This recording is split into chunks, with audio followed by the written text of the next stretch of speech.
several questions for you. And we're, of course, here at Collegiate Swimming Coaches Convention. So we have a lot of basically users of 3S here. In fact, today we have over 25% of collegiate swimming coaches using the program. Should be more than that. I hope so. But the questions I have today is that, after the years you've been watching what we're doing and using the system, why would 3S? Why you would say 3S is important to you, or if there isn't any importance to you of what we're doing? Well, I think that first of all, being able to have a tool that is a product of a lot of research,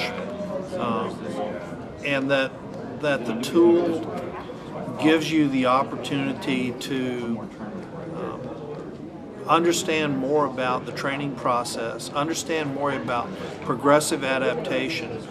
It gives you a sort of base program from which to operate. However, the program's also flexible in that once you do the program, let's say for a year, and you go through that first year and you learn and become more comfortable with it, then the next year you can really start playing around with a lot of the powerful aspects of the program. For example, getting to plan your season.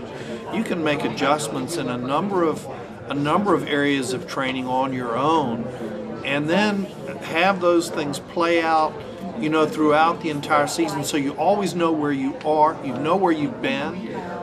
It's powerful. It's really powerful, and so for me, it's been a way to just more clearly define what we're doing, when we're doing it, how we're doing it, and then seeing the results immediately from what we're doing. So we have the ability to assess how successful we are in developing adaptation to the point where we're going to swim fast, very, very fast. Can you say that, in essence, we try to basically qualify what this 3S is all about? Can you say that 3S, or can you confirm the thought that 3S today is the training management tool, or a tool for management of training process? Oh, there's absolutely no doubt about that. I think that there's so many variables in producing fast swimming that it's very difficult to keep track of all of them without some kind of a piece of software to help you. And when the software is so powerful that it can correlate what you're doing in terms of your training with the type of progression that people should be making, there's nothing else on the market out there that does that. So this is an awesome tool. It's awesome for somebody who's just a beginner in the sport, and for somebody who may have a PhD in exercise physiology and you run an exercise testing lab for 4 or 5 years and now you're coaching. This tool will be huge in your hands. Jim, ask a question. At early stages, when we just start talking to you, you mentioned on several occasions that one of the first impressions which you got using the system was intimidation, or intimidation factor was there because of the wealth of information, because of the number of things you can do with this. Any advice to a younger coach how you can deal with intimidation, how you may overcome this?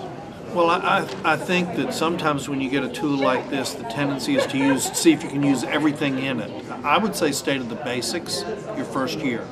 That, and communicate with people who have used the system for some time and have familiarity with it, whether it's Rich Rogers, whether it's Matt Kredich, myself, other people who have been on the system for some time and have used it repeatedly and have had successful results. Obviously, we've had successful results. We wouldn't be using it repeatedly if we weren't.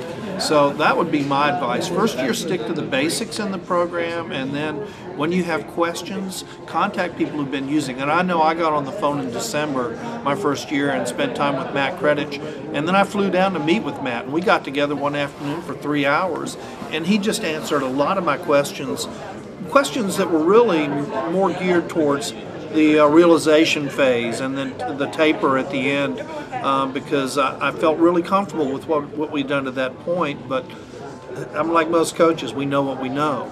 and we're comfortable with what we know. What we don't know, we're uncertain about, we're less sure about. So you need to draw on people around you to settle issues of uncertainty.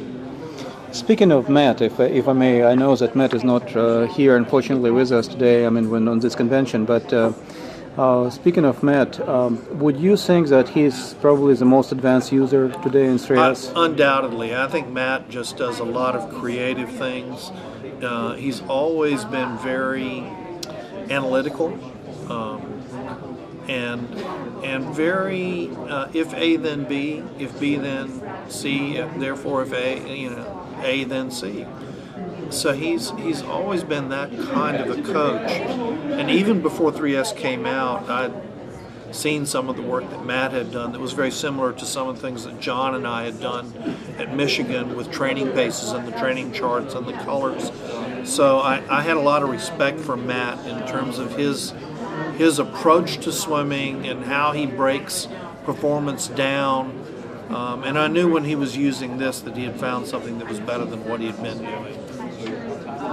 It's a question coming to my mind. I view Matt, as you said, very analytical, but also as a master of managing the team and actually building the team. Did you see? I know it's a question as a part of 3S, but and it's probably difficult to answer. But many coaches came to us and basically with an idea that 3S helping them to build the team programs, the program itself. It's because basically you're not only using the tool to coach, but also communicate with athletes. How do you see, in your experience, how do athletes accept the program?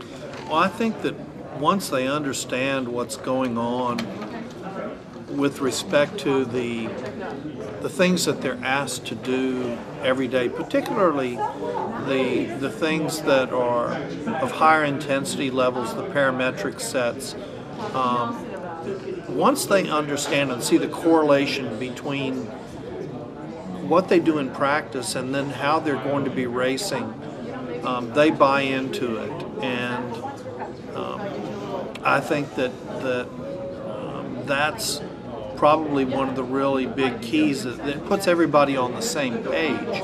So the language that you use, the things you talk about, the kind of preparation that you're doing, and then your performances at the end of the week, everybody's on the same page.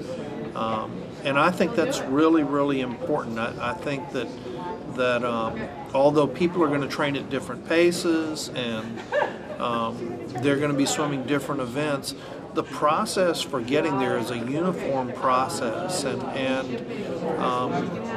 I think that builds a kind of team atmosphere where I know what my teammate's doing, and my teammate knows what I'm doing, and I think it lends itself to people helping each other get better also, because we're not out there just kind of, guessing and wondering. Everybody knows where they need to be and how fast they need to be, and so the process is a uniform process, and I think that's really important on a team.